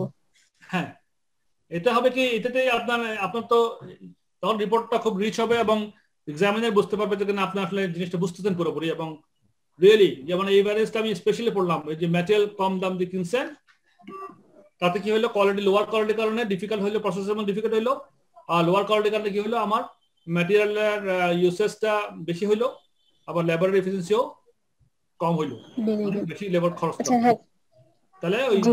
তাহলে একটার জন্য আমি ম্যাটেরিয়াল প্রাইসটা কি কিন্তু আমি জিতলাম, ফেভারেবল হয়ে গেল, ম্যাটেরিয়াল প্রাইস ভ্যারিয়েন্সটা খুব ফেভারেবল হয়েছে, স্ট্যান্ডার্ড থেকে আমি কম দামে কিনছি, কিন্তু ওটার যে অন্যদিকে অ্যাডভান্স এফেক্ট করে ফেলছে, সেটা কিভাবে করছে, ম্যাটেরিয়াল প্রাইস ইউসেজের মধ্যে ইউসেজ বেশি গেছে, খরচ আমার বেশি পরিমাণ কোয়ান্টিটি লাগছে আমার ম্যাটেরিয়াল, আবার লেবার এফিসিয়েন্সিও আমার হয়ে গেছে।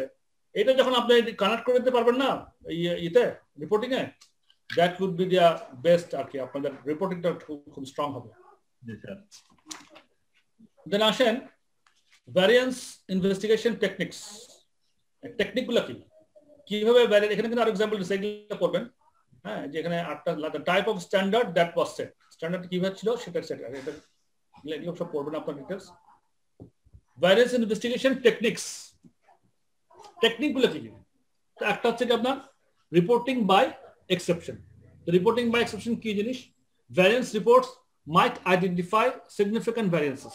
This is a form of reporting by exception, in which particular attention is given to the aspects of performance that appear to be exceptionally good or bad. কোনো performance, কোনো variance দেখবেন যে exceptionally performance টা মানে exceptionally good or bad হয়েছে, particular attention is given to the aspects of performance that appear to be exceptionally good or bad. Here, for example, বলছে a rule might be applied that all adverse variances exceeding 5% of standard cost should be investigated, and all favorable variances exceeding 10% of standard should also be investigated. এটাই হচ্ছে exception, মানে আপনি একটা standard ঠিক করবেন যে reporting by exception. আমার variance যদি একটা রুল আমি রেডি করলাম, কখন আমি ভ্যারিয়েন্স ইনভেস্টিগেশন করব আর কখন করব না, তো রুলটা আমি ঠিক করলাম এইভাবে যে রুল মাইট বি অ্যাপ্লাইড, যদি আমার অ্যাডভান্স ভ্যারিয়েন্স হয় এবং অ্যাডভান্স ভ্যারিয়েন্স যদি 5% এর স্ট্যান্ডার্ড কস্ট যদি বেশি হয়, সেক্ষেত্রে আমি এটা ইনভেস্টিগেশন করব। হ্যাঁ, আর যদি ফেভারেবল ভ্যারিয়েন্স হয় এবং ফেভারেবল ভ্যারিয়েন্স যদি 10% স্ট্যান্ডার্ড থেকে যদি বেশি হয়, তখন আমি ইনভেস্টিগেট করব। এটি হচ্ছে reporting by exception. Then cumulative variances and control charts. জি,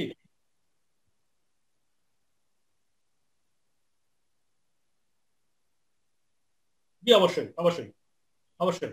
এটা তো হাজারো কোম্পানি, লাখো কোম্পানি, হ্যাঁ, কোটি কোটি কোম্পানি, যার যারটা সেই স্ট্যান্ডার্ড ঠিক করবে, একটা রুল ঠিক করবে। হ্যাঁ, আর ম্যানেজমেন্ট যদি মনে করে যে না 5% না, আমি অ্যাডভান্স যদি 10% বেশি তাহলে আমি করবো, বা 20% তাহলে করবো, এখন সেটা তাদের ব্যাপার। তারা ঠিক করবে তাদের কোম্পানির কি প্রোডাক্ট নিয়ে করতেছে, কস্টিং কত, কেমন খরচ। ইনভেস্টিং করতে গিয়ে যদি আমার খরচ বেশি হয়ে যায়, দেখা যাচ্ছে তার চেয়ে ম্যাটেরিয়াল প্রাইস যেটুকু আমার লস হয়েছে তার চেয়ে ইনভেস্টিং খরচ বেশি হয়েছে, তাহলে তো লাভ হবে না, করে সেটাই আর কি। না, দরকার নাই, দরকার আছে দরকার নাই, সেটা তো ম্যানেজমেন্ট ঠিক করবে, বসে বসে আপনারা ঠিক করবেন যে হ্যাঁ আমার এরকম একটু পর্যন্ত হলে আমি এটা আমার এটা সহ্য ক্ষমতার ভিতরে আছে, সহ্যের ভিতরে আছে। হ্যাঁ, আর সহ্যের বাইরে চলে গেলে তখন অবশ্যই আমাকে ইনভেস্টমেন্ট করতে হবে এবং ওটা ট্রু পিকচার বের করতে হবে এবং ভুল ত্রুটিগুলো বের করে শোধরানোর ব্যবস্থা করতে হবে।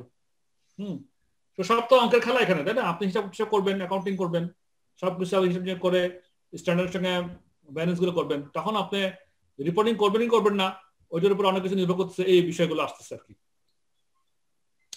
Then আসেন cumulative variances and control charts. An alternative method of identifying significant variances is to investigate the cause or causes of a variance only if the cumulative total for the variance over several control periods exceeds a certain limit. If an alternative method of identifying significant variances is to investigate the cause or causes of a variance only, শুধুমাত্র তখন if the cumulative total for the variance over several control periods exceeds a certain limit.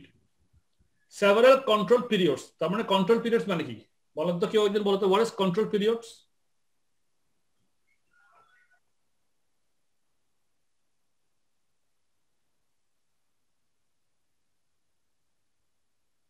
না sir, ভ্যারিয়েন্সটা identify করা হয় sir, month হতে পারে, হতে পারে, quarterly হতে পারে। বুঝতে পারছেন আপনারা? আমি বুঝছি, হ্যাঁ, আপনার সেন্স ঠিক আছে। যে কন্ট্রোল পিরিয়ডে আমি কতদিন পর পর ওটাকে মানে মান্থ হতে পারে, 6 মাস হতে পারে, 3 মাস হতে পারে, এই পিরিয়ডে যদি কাজ করব, হ্যাঁ, তাহলে ওটা কন্ট্রোল পিরিয়ড। বা আমার ইকোনমিক ইয়ার হতে পারে, 1 বছর হতে পারে, ডিপেন্ড করবে। So if the cumulative total for the variance over control period, তো তখন যদি সেভারাল কন্ট্রোল পিরিয়ডে যদি আমার টোটাল কিউমুলেটিভ ফিগারটা যদি বেশি হয়, একটা সার্টেন লিমিট যদি এক্সিড করে, তখন আমি এটা করতে পারি। তাহলে এইটা একটা technique, cumulative variances and control charts. বলতেছে the reason for this approach is that variances each month might fluctuate, with adverse variances in some months and favorable variances in the next, provided that over time actual results remain close to the standard, monthly variances might be acceptable. ঠিক আছে না? আমার যদি একটা provided the over time মানে অনেকদিন পরে কয়েকটা কন্ট্রিবিউটর সেভারাল কন্ট্রিবিউটর পরে যদি দেখা যায় অ্যাকচুয়াল রেজাল্টটা is remain close to the standard, তাহলে তো আমার কোনো সমস্যা নেই। এক মাসে কমাইলে এক মাসে বেশি হলো, এক মাসে কমাইলে এক মাসে বেশি হলো, করে করে দেখা গেল যে 5-6 মাস পরে বা 7-8 মাস পরে 1 বছর পরে দেখা গেলো যে আমার অ্যাকচুয়াল রেজাল্ট এবং স্ট্যান্ডার্ড রেজাল্টের মধ্যে খুব একটা বেশি পার্থক্য নেই, তাহলে তো monthly balance might be acceptable. তারপরে আসেন আরেকটা টেকনিক হচ্ছে setting the control limits. The control limits used as a basis for determining whether a variance should be investigated may be set statistically based on the normal distribution. ওই আমরা মিন mood media করেছিল স্ট্যাটিস্টিক্সের মধ্যে, ওগুলো দিয়েও আপনারা করতে পারেন। হ্যাঁ, if a company has a policy to investigate variances that fall outside the range that includes 90% of outcomes, then variances which exceeds 1.96 standard deviations from the standard would be investigated. Standard deviation করেছিলাম, statistics করেছিলাম, সেভাবেও করা যেতে পারে। If a company has a, আমরা statistics করি সবাই, আপনারা statistics করেছেন না আমাদের নলেজ লেভেলে বা পরের লেভেলে?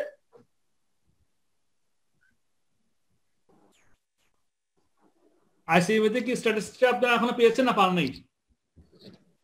একটা বিজনেস লেভেলে আছে, বিজনেস লেভেলে আছে না? বিজনেস লেভেলে নলেজ লেভেলে পরের লেভেলটা তো বিজনেস লেভেল, তাই না? জি তারপরে তো আমাদের অপারেশন লেভেল। জি স্যার। তো বিজনেস লেভেলে স্ট্যান্ডার্ড ওখানের মধ্যে নিশ্চয়ই স্ট্যাটিস্টিক্স করেছেন, standard deviation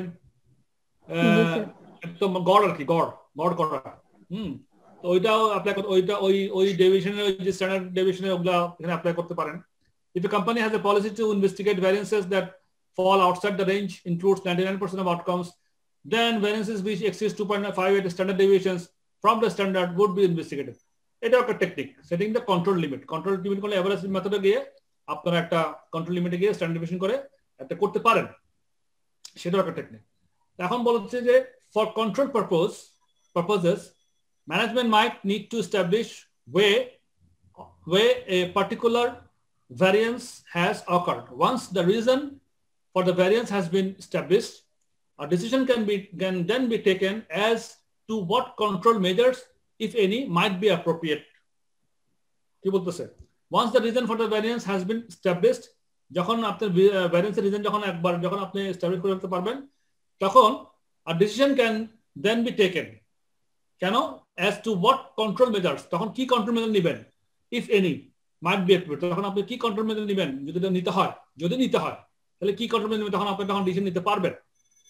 so you C, আমি বলতেছি এখানে যেটা বলতে চাচ্ছি যে ডিসিশন মেকিং কথা এখানে আসতেছে, আর যেটা আমাদের কাজ, যেটা কষ্ট কন্ট্রোলের কাজ, আমরা কিন্তু কন্ট্রোল পারপাসে এই সমস্ত জিনিসগুলো আমাদের অ্যাপ্লাই করতে হবে, এটাই আমাদের শিখতে হবে। আমরা বেসিক জিনিসগুলো শিখবো, কিন্তু শিখে কি করবো? শুধু শেখার জন্য শিখা না, তা না, শুধু শেখার জন্য শিখবো না, আমরা এগুলো শিখে অ্যাপ্লাই কিভাবে করবো, সেগুলোর জন্য কিন্তু এই পার্ট গুলো কিন্তু রিয়েলি ইম্পর্টেন্ট। তো কন্ট্রোল পারপোজের জন্য ডিসিশন দিবেন আপনি, ভ্যারিয়েন্স কোন কন্ট্রোল মেজার নেবেন নাকি নেবেন না, is it appropriate or not appropriate to take the control measure. তখন কি হবে? তা এই লাইনটা আমি আবার পড়ি। For control purposes management might need to establish way a particular variance has why a particular variance has occurred, কেন একটা পার্টিকুলার ভ্যারিয়েন্সটা occur হয়েছিল। Once the reason for the variance has been established, a decision can then be taken as to what control measures, if any, might be appropriate. তাহলে কি বলছে? To prevent the adverse variance continuing in the future, ভবিষ্যতে যেন adverse variance না হয়, ওটাকে prevent করার জন্য, or to repeat a favorable variance in the future. অনেক সময় অনেকগুলো ফেভারেবল ভ্যারিয়েন্স থাকতে পারে, আমরা ম্যানেজমেন্ট চাইতে পারি যে ওটা সবসময় রিপিট হোক, তাহলে এটাও একটা রিপিট হলে ভালো চিন্তা করতে পারে। আবার ভ্যারিয়েন্স এখানে প্রিভেন্ট করতে পারি, অ্যাডভার্স ভ্যারিয়েন্স হয়তো আমি চাইতে বা ফিউচার না হয় সেটা আমরা চাইতে পারি, ম্যানেজমেন্ট চাইতে পারি যে না অ্যাডভার্স ভ্যারিয়েন্স না ফিউচার না হয়, কন্ট্রোল মেজার নেওয়া হোক, সেক্ষেত্রে to prevent the adverse variance continuing in the future, or to repeat a favourable variance in the future, ফিউচারের মধ্যে কোন ফেভারেবল ভ্যারিয়েন্স বারবার ঘটতে থাকবে ম্যানেজমেন্ট চায়। To bring actual results back on course to achieve the budgeted targets. Actual results K budget টার্গেটের সঙ্গে achieve করার মতো ওটার জন্য কাছাকাছি আসার জন্য আমরা চিন্তা করে ওই কন্ট্রোল মেজার তখন নিতে পারি অথবা নিতে পারবো না বা নিব না। সো এই হলো বিষয়। এবার ভাইটাল পয়েন্ট, ইন্টারপ্রিটেশন অফ ভ্যারিয়েন্সেস। আমরা ইনভেস্টিগেশন সম্বন্ধে পড়লাম। ইনভেস্টিগেশনটা আমরা কেন করব, কখন করব, কিভাবে করব, কখন করব, কেন করব জানলাম, ইনভেস্টিগেশন করে ফেলছি। এবার আমরা ইন্টারপ্রিটেশনের বিষয় আছে আমাদের। ফার্স্ট লাইনে ছিল না আমাদের, দেখেন ইনভেস্টিগেশনটা আমরা জানলাম, ইন্টারপ্রিটেশনটা আমরা জানবো। ইন্টারপ্রিটেশনটা কি জিনিস, ইন্টারপ্রিটেশনটা আমরা পড়ি। আমাদের মধ্যে টাইম শেষ হয়ে আসছে, আইসিএবিতে না বলা পর্যন্ত পড়তে থাকি, একটু পরে বলবো স্যার আপনার টাইম শেষ। So let's see একটু আগাই। Interpretation of variances. Possible operational causes of variances are as follows. Material price. আচ্ছা, আপনাদের কি একটা ক্লাস আছে এখন? জি স্যার আছে। কটায়? নেক্সট ক্লাসটা আছে 8টায়, 7টায়? জি স্যার। ওকে, তাহলে আমার মনে হয় যে আজকে আমি না গাই, বরং আলোচনা শুরু করে এটা শেষ করতে পারবো বলে মনে হচ্ছে না। এগুলো ইম্পর্টেন্ট জিনিস, ইন্টারপ্রিটেশন কিভাবে করবো না করবো। হ্যাঁ হ্যাঁ, আর কি জোরে বলেন তো, কথা বুঝতে পারছি না স্যার। এন্টারপ্রাইজ অপারেশন ক্লাস হচ্ছে 6টা।